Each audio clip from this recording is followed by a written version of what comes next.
You are looking at wildfires blowing up in Canada, producing a large smoke plume that stretches 3,000 miles from Montana to the Atlantic Ocean. And for us in the Northland, that means thick, unhealthy smoke from those fires is on the way this weekend. Good evening to you.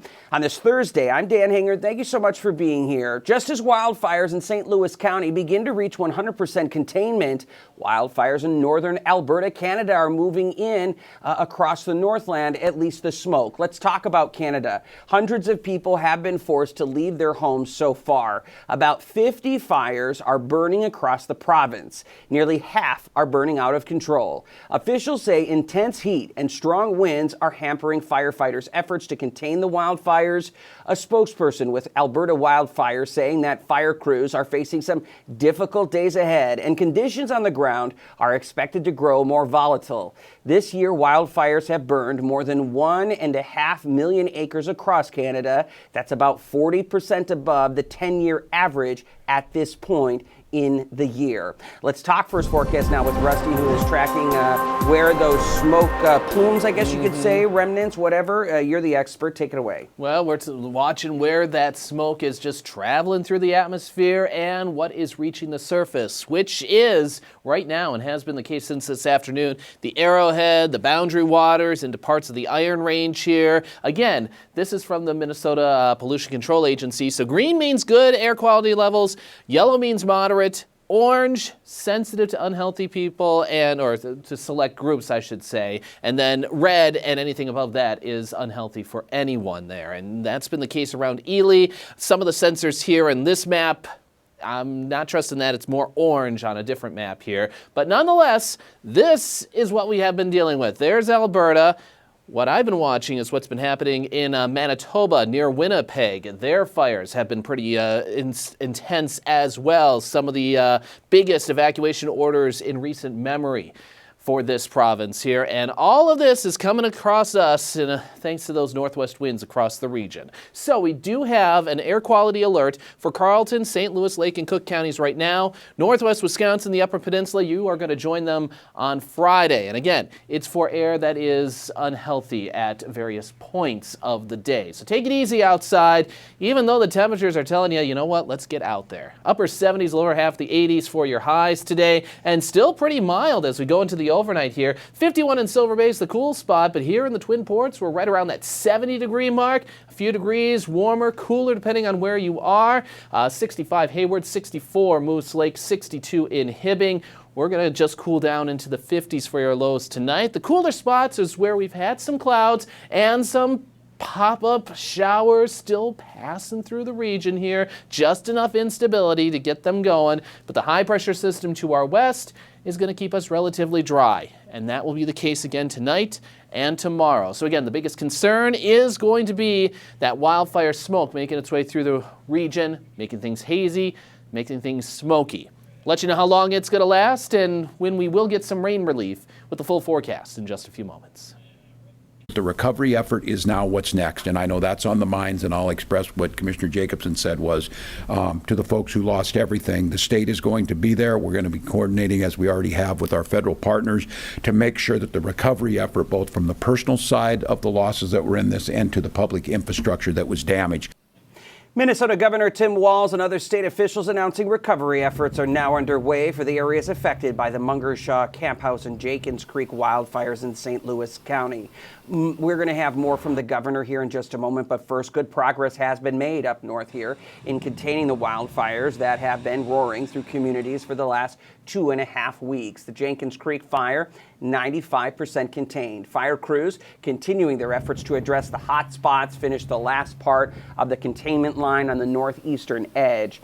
Yesterday, a survey drone detected no heat or burning activity along the fire's southern and eastern edges. The Jenkins Creek fire has burned more than 16,000 acres and has been deemed human-caused. Meanwhile here, the Camp House fire, now 98% contained. Fire is now in the hands of the local Minnesota Department of Natural Resources. DNR continuing to monitor the fire to address any potential flare-ups or lingering hot spots there. Finally here, the horse fire. This one is burning northeast of Ely in the BWCAW. Containment is still at 0%. Crews are coming in there. They've been completing their on-the-ground assessment of that fire. 2 wildland fire modules, as they're known, will arrive here and evaluate the best course of action to fighting all of this. The horse fire is estimated to be burning here around 12 acres. Governor Walz announcing that recovery efforts are now underway. 4 areas affected by the wildfires, St. Louis County. These efforts will be worked on simultaneously across the state, like repairing infrastructure, roads, telephone poles. So far this fire season, Minnesota has seen nearly 1,100 fires more than the 48,000 acres, which is well over the state's annual average. There have been no reports of any loss of human life or serious injury. Obviously, structures affected. Now that we can start taking that data, that information, and start really working with the local communities and figuring out what is the true impact, and then assessing the resources and the potential different types of recovery options that are going to be out there to support those that have been impacted by this. There are going to be more of these over the summer. The key here is to keep them as minimal as we can, to get on top of them as quickly as we can, and to make sure that we don't exhaust all of our human and equipment resources over a long summer of firefight. So I'm grateful to all of that, grateful that there's no loss of life.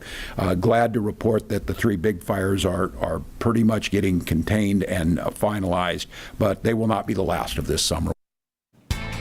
All right, let's go on to our other local headlines. Today on this Thursday, the home of the Bulldogs will be home to a few World Junior Hockey teams. Duluth is one of 4 Minnesota cities selected to host the 2026 World Juniors Pre-Tournament Series.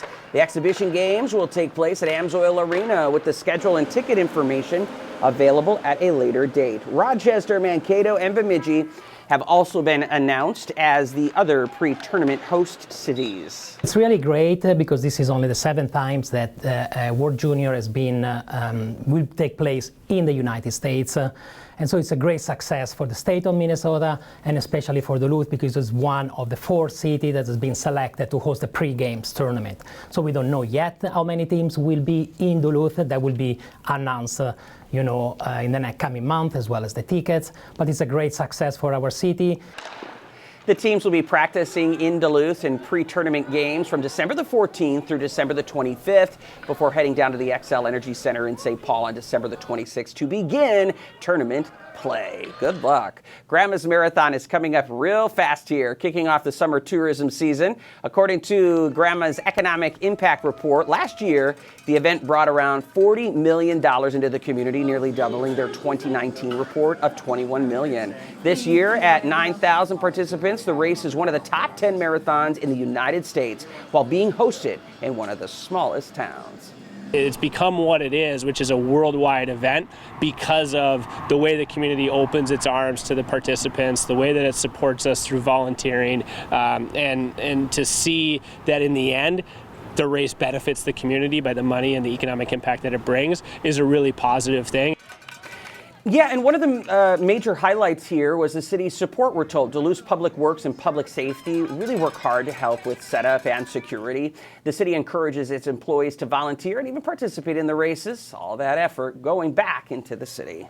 I think what a lot of Duluthians forget is we also have a 1% general sales tax. So anything you buy in Duluth generates 1% that goes to the city's general fund. So all those visitors, tens of thousands that are here for the better part of a week buying stuff, actually helps us pay for things all year long.